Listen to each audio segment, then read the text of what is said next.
Hello friends, வணக்கம். Welcome to my channel Me&Mom stars. இன்றைக்கி நம்ம சேனலில் ஃபுட் ஏரியா தமிழ் ஜபார் பாய் செஞ்ச நோம்பு கஞ்சி தான் நம்ம சேனலில் செய்ய போகிறோம். வாங்க எப்படி செய்யுதுன்னு பார்க்கலாம். வீட்டில் செஞ்சு சாப்பிட்ற மாதிரி கொஞ்சமாக 1/4 கிலோ நொய்யரிசியில் தான் நம்ம செய்ய போகிறோம். அதுக்கு 50 கிராம் கடலெண்ணெய் ஊற்றிக்கோங்க. கூடவே பட்டை, கிராம்பு, ஏலக்காய் 2 போட்டுக்கோங்க. 1/4 கிலோ நொய்யரிசியில் தான் பண்ணுறோம். அதுக்கான ஆனியன் பெரிய சைஸாக ஒரு ஆனியன் எடுத்து இந்த மாதிரி கட் பண்ணி போட்டுக்கோங்க. இது பிரியாணிக்கு வதக்கும் இல்லையா, அந்த அளவுக்கு கோல்டன் ப்ரௌனாக ஆகிற வரைக்கும் வதங்கட்டும் ஆனியன்.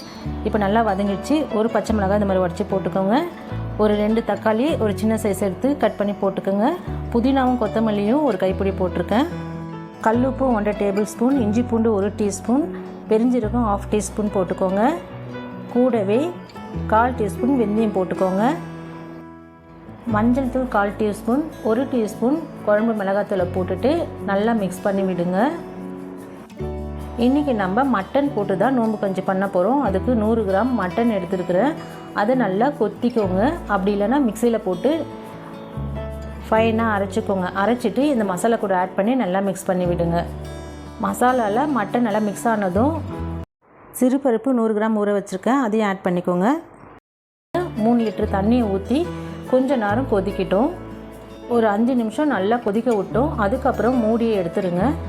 நான் பச்சரிசி நொய்யரிசி எடுத்திருக்கேன்.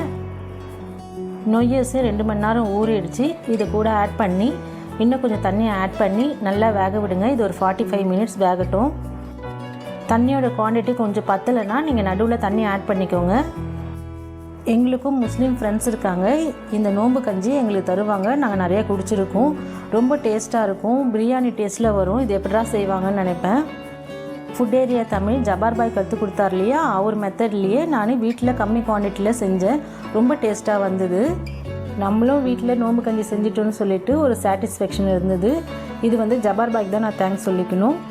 நீங்கள் ஒரு தடவை ட்ரை பண்ணி பாருங்கள். சுவையாக சமைங்க, அளவாக சாப்பிடுங்க. தேங்க்யூ.